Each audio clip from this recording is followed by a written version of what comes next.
Assalamualaikum, apa kabar Pak Kiai? Waalaikumsalam. Sehat, alhamdulillah. Alhamdulillah, kabar baik. Sehat Kiai Ali sehat ya. Alhamdulillah. Jadi Abi ente siapa namanya Pak Kiai siapa? Haji Muhammad Nur Tamdi. Sehat ya. Sehat. Alhamdulillah. Sekarang lagi ketemu Pak Kiai. Alhamdulillah. Jadi Pak Kiai Ali Fikri Nur, kami dari Bang Jaki Channel yang penuh hikmah ini adalah mitra dari Darul Rahman Media. Jadi kami mengekspos, mengetengahkan kiprah para alumni.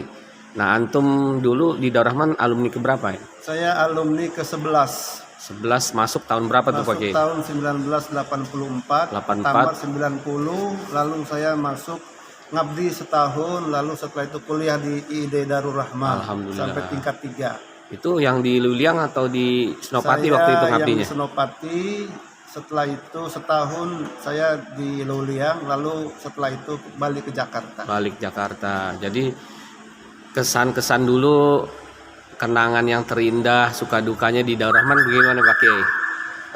Kenangan yang terindah itu ketika saya di Luliang, umur saya itu masih 13 tahun. Saya masih kecil. Ya, kemudian kita wajib sholat berjamaah di masjid masjid Darul Rahman At-Taqwa yang di Al-Istiqomah ya. At-Taqwa yang di Luliang. Oh, Luliang. Iya, Luliang. Iya, Luliang. Iya, Luliang. Oke. Kemudian saya itu kalau wudhu, kita kan dari pesantren itu ke kali. Jalan itu sekitar setengah kilo ke kali itu. Nah, itu saya masih kecil itu langsung mata masih ngantuk. Ya, pakai sarung terburu-buru, pakai sejadah diselampirin di pundak. Itu kadang-kadang saya sambil ngantuk jatuh ke sandung batu. Itu wudhu di pesantren di Luliang saat itu. Kemudian saya waktu itu sholat berjamaah. Nah, terdengar suara itu yang sampai sekarang sangat teringat itu.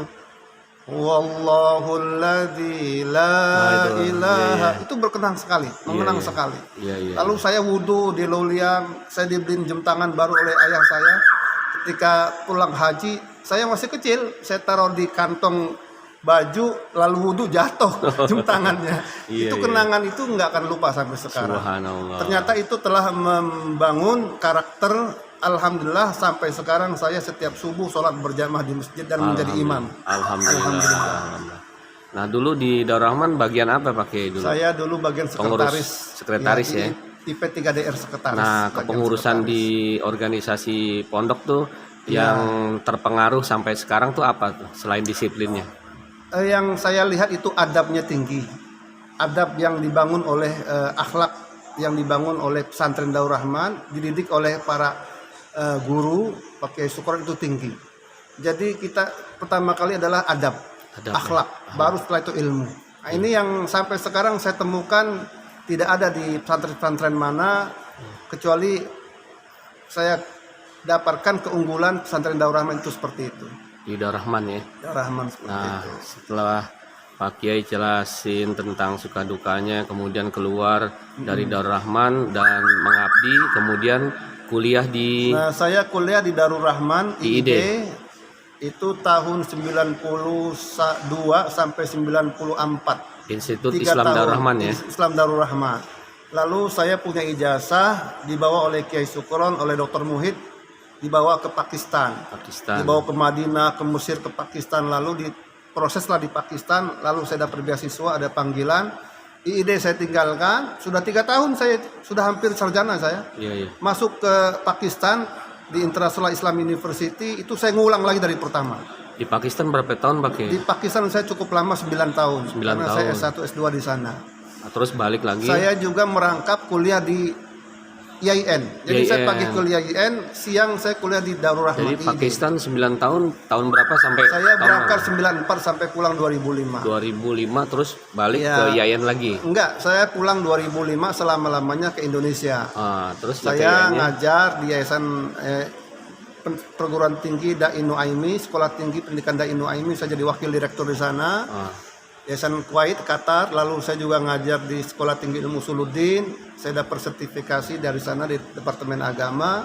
Saya juga ngajar di Sekolah Tinggi Ilmu Usuluddin di Al Hikmah, juga saya ngajar di Sekolah Tinggi Ilmu Dakwah Darul Hikmah Mampang. Sampai sekarang Ki ya? Sampai sekarang saya karena saya ambil S3 di PT IKI, lalu saya cuti, maka yang masih sekarang saya geluti itu ngajar di Sekolah Tinggi Ilmu Suludin Darul Hikmah.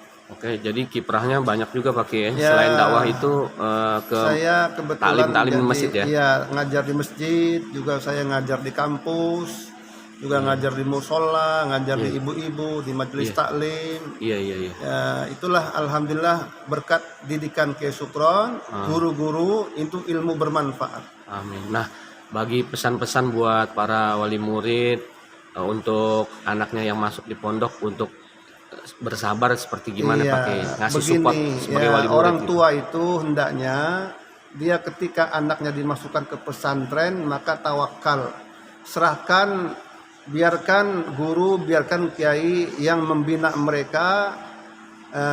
Insya Allah kalau kita ridho, orang tua itu rela, sekalipun anaknya umpamanya dihukum dia rela, maka itu adalah untuk kebaikan dan untuk kemaslahatan anak. Jadi yang saya temukan, dahulukanlah adab baru ilmu.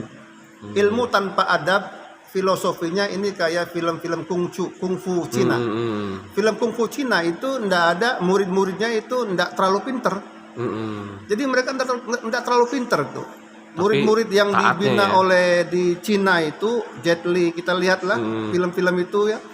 Itu dia nggak terlalu pinter, tapi dia taat sama guru. Sami'na wa ata'na, hormat sama guru, apa yang dikatakan guru dilakukan, hukuman dia terima dengan ikhlas, ternyata dia menjadi pendekar besar. Tapi kalau ada santri, ada murid pinter tapi dia membangkang kepada guru, itu biasanya jadi penjahat. Coba lihat film-film Cina, filosofi film karate Cina itu seperti itu. Nah ini saya lihat demikian juga pesantren Darul Rahman. Nah itu tadi kepada wali murid, sekarang kepada murid-murid nih, anak-anak. Pada murid-murid ya belajarlah dengan sungguh-sungguh, bangun malam. Alhamdulillah ketika saya di pesantren Darul Rahman itu kelas 6 itu saya rutin bangun malam, tahadus bin nikmah, ya Allah saya pengen niat belajar ke luar negeri.